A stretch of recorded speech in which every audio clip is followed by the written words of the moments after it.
Sheffield United have brought in another player, Yasser Larouci. Who is he?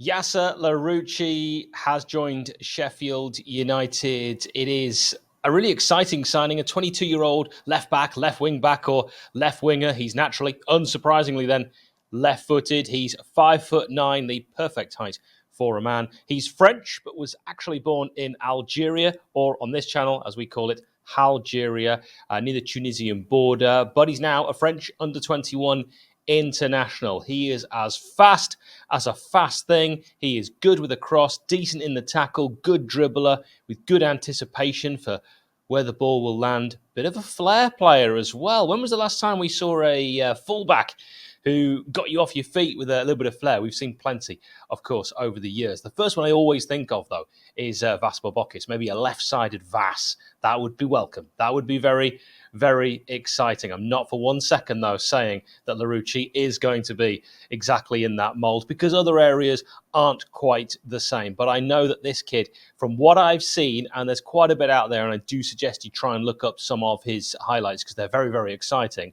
And I know there'll be people who'll always say in the comments, and it happens every single video I do, like, anyone can look good on YouTube highlights. Totally get that. But you know what? If you are good and you've got good highlights, you shouldn't be punished for the fact that there are some players out there who don't quite live up to expectations just because the highlights package has been put together to look really appealing. Of course, agents have a duty to make their client look as good as possible. I think in a lot of cases, the players that Sheffield United will be scouting, they're not interested in YouTube highlights. They'll have watched the players for weeks, months, in many cases years, and really will know exactly what they're getting into. And the thing I like about this lad is a bit of a flair player, sure, but he also gives his all. He works tirelessly. He's a grafter. He'll get forward, but then he'll track back and get involved when he needs to. He's aggressive as well when needed. He's a team player through and through, and actually fairly strong with decent stamina, which he needs, of course, for the way he plays his game, that up and down the pitch, that way of playing, which I think all Blades fans will agree. If you're a grafter, you put a shift in, even if sometimes you make a mistake or two, we will forgive you because we can quite clearly see you are giving 100% for the Red and White Wizards. And that's really what I, as a fan, need from every single player. And if he is a team player, I think it can only be a good thing.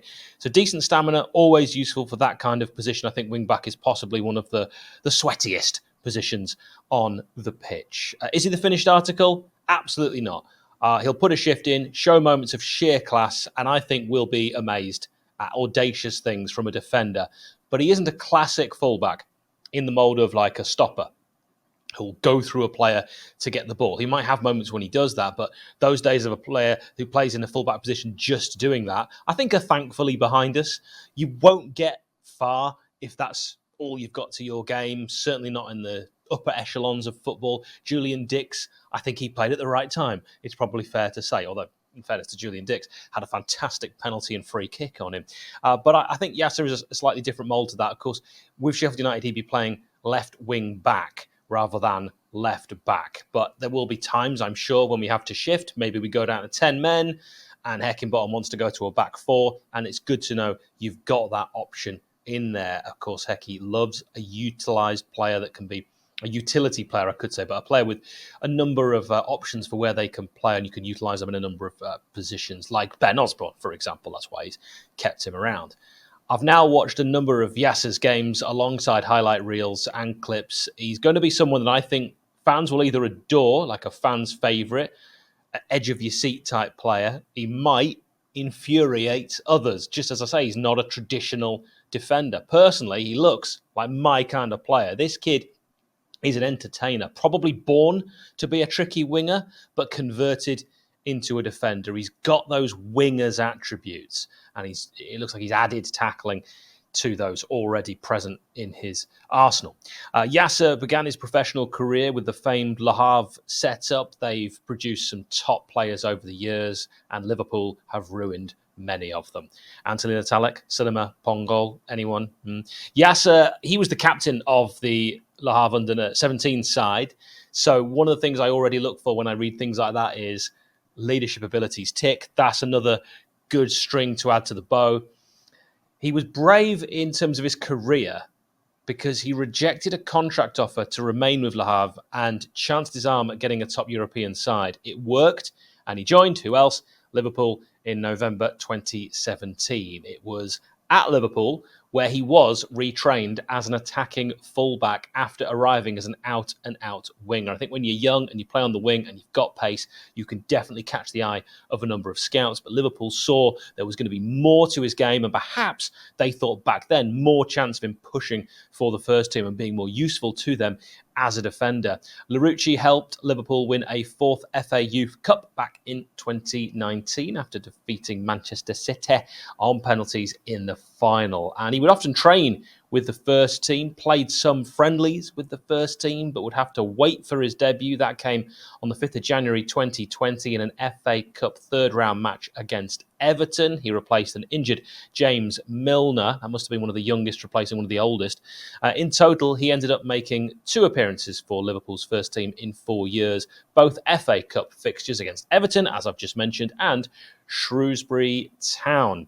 He didn't do enough, seemingly, to warrant a contract extension with the Reds and was released at the end of the 2020-21 season. And on the 26th of July 2021, he returned to his native France and joined Troyes. Now, I hope I've got as many pronunciations up to this point correct as humanly possible. And I also hope for our French friends watching that I've said Troyes correctly. He was wearing the number 39. This is mostly where I've watched clips of him, wearing that number 39, playing for Troyes, who are now a Ligue 2 team, the second division. And if you're interested, in the 2020-21 season, Troyes were promoted to Ligue 1, top league, as champions of the division. They were then relegated back down the following season. As an aside, I think Ligue 1 sounds like the sexiest of all the leagues. He was contracted to Troyes until June 2026. Last season, he was first choice, only on the bench 6 times, playing 31 times, scoring once, assisting once, and only picking up 1 yellow. I tell you what, he loves the number 1, this lad.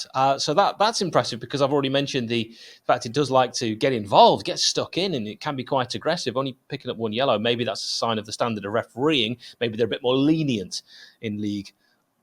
For France under-21, he previously scored against Northern Ireland under-21, but if we are looking for concerns, then his previous season was beset by injuries. The 2022 season was not a good one.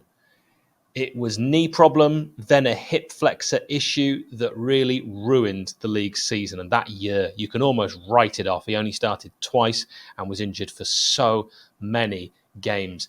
In total for Troyes, it has been 44 appearances in his time there, but you imagine that's kind of just over 1 season of games, and he's been there for more than 1 season.